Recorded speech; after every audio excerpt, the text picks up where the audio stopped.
बहुत सारे बच्चे बोलते हैं पार्शियल ड्रॉप लेना चाह रहे हैं हम, इसका मतलब हमसे नीट क्लियर नहीं हुआ, लेकिन हम क्या करेंगे, हम कोई और ब्रांच चूज कर लेंगे जो हमारी प्रेफरेबली फर्स्ट ऑप्शन नहीं था, लेकिन उसके साथ साथ एज अ बैकअप हम नीट की प्रिपरेशन करेंगे।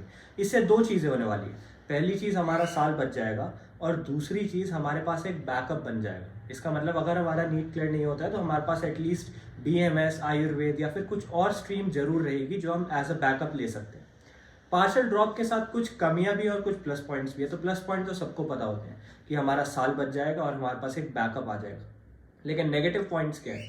तो पहला नेगेटिव पॉइंट ये है पार्शियल ड्रॉप के साथ कि आपके पास इतना टाइम नहीं मिलेगा जितना आपको लगता है आपको मिल सकता है, क्योंकि सुबह 7 से 8 बजे से शाम के 5-6 बजे तक तो आपका कॉलेज में टाइम इन्वेस्ट हो जाएगा। उसके बाद काफ़ी सारी एक्टिविटीज़ चलती हैं कॉलेज में जहाँ पे आपको फिर से अपना टाइम इन्वेस्ट करना होगा। उसके बाद कॉलेज के खुद के प्रोग्राम्स होते हैं, खुद के उनके पेपर्स होते हैं जिनके लिए आपको पढ़ना पड़ेगा, क्योंकि वो बैकअप ही नहीं रहेगा अगर वहाँ एग्जाम से फेल हो जाओगे। उसके बाद कुल मिला के एक दिन में जो आपको 3-4 घंटे मिलेंगे, उसी में आपको इतनी अच्छी प्रिपरेशन कर लेनी है बिना एग्जॉशन के कि आपका नीट क्लियर हो जाए।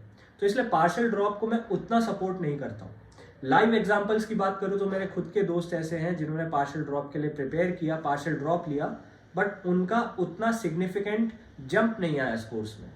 तो फिर बात वही आ जाती है कि अगर आपको सिग्निफिकेंट जंप चाहिए, और सिग्निफिकेंट जंप कब चाहिए होती है, कब उसकी रिक्वायरमेंट होती है, जब आपको पता है कि मैंने ये जो पार्शियल ड्रॉप के साथ जो भी स्ट्रीम चूज करी है, चाहे वो BMS हो, BDS हो या फिर फिजियोथेरेपी हो, मैं उसके साथ खुश नहीं रह सकता हूँ। I don't want to settle myself. तो अगर आपके पास यही मेंटालिटी है कि मुझे अपने आप को सेटल तो करना ही नहीं है, आई जस्ट वॉन्ट MBBS, तो फिर instead of going for a partial drop आपको एक फुल ड्रॉप ले लेना चाहिए।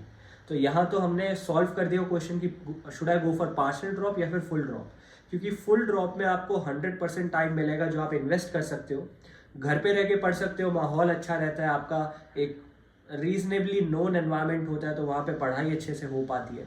उसके साथ साथ आप अपना स्लीप पैटर्न, स्टडी पैटर्न और दिन का सारा शेड्यूल अपने हिसाब से मोल्ड कर सकते हो। जब आप बाहर जाते हो, जब आप किसी कॉलेज में जाओगे, हॉस्टल में रहना पड़ेगा, तो वहाँ पे बहुत डिस्ट्रैक्शंस होंगे, तो आप उतने अच्छे से पढ़ ही नहीं पाओगे। एक और अच्छा पॉइंट ये है कि अगर आपको कोचिंग ज्वाइन करने की आपने सोची है, बहुत सारे बच्चे सोचते हैं कि भैया मेरे से वो कॉन्फिडेंस बिल्डअप नहीं हो पाता है, मेरे अंदर वो डिटर्मिनेशन नहीं है कि मैं 4 घंटे एक जगह बैठ पाऊँ।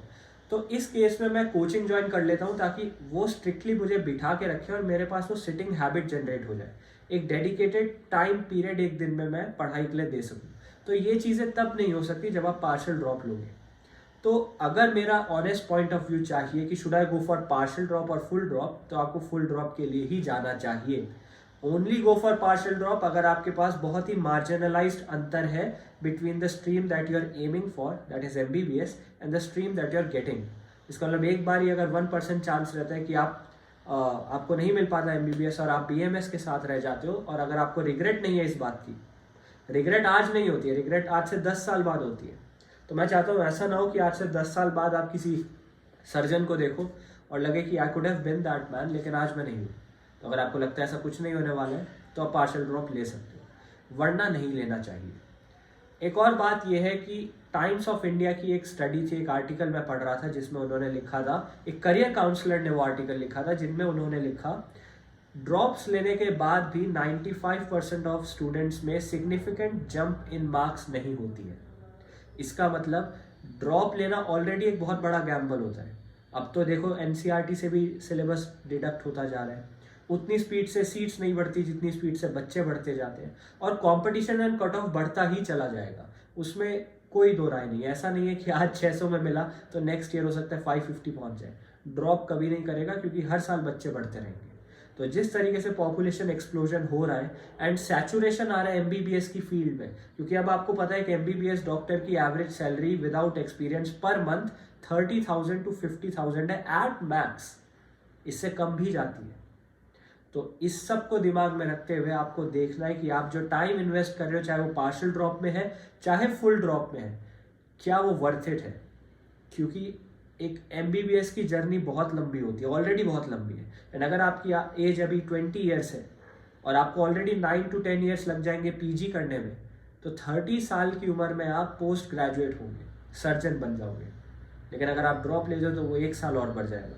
तो वो एक साल अभी हो सकता है लगे कि क्या फ़र्क पड़ता है, लेकिन आगे जाके वो एक साल ऐसा भी लग सकता है कि ये वो साल था जब मैं एक्सपीरियंसेस गैदर कर सकता था। तो बहुत सोच समझ के डिसीजन लेना है। और दूसरी चीज़, जितनी जल्दी डिसीजन लोगे उतना अच्छा रहता है। अगर आपको ड्रॉप लेना है तो आज से ही चालू करो। ऐसा नहीं कि यार अगले मंडे से स्टार्ट करेंगे, या फिर चलो अभी सोच लेते हैं, अभी प्लान आउट करते हैं, रिजल्ट आने देते हैं। सबको पता है उनका रिजल्ट कितना आएगा, एक एवरेज स्कोर तो पता होता है। और स्कोर भी नहीं पता तो ये तो पता है ना कि इस बार क्लियर होगा कि नहीं होगा। क्लियर नहीं होगा और ड्रॉप लेने की सोच रहे हो तो जल्दी चालू कर दो। There is no positive point in dragging that period out, नहीं तो उतना कम टाइम मिलेगा आपको प्रिपरेशन के लिए। So that was all. इससे आई होप तुम्हें पता चल गया हो कि पार्शियल ड्रॉप के क्यों मैं अगेंस्ट रहता हूँ। I hope this video help. Thank you.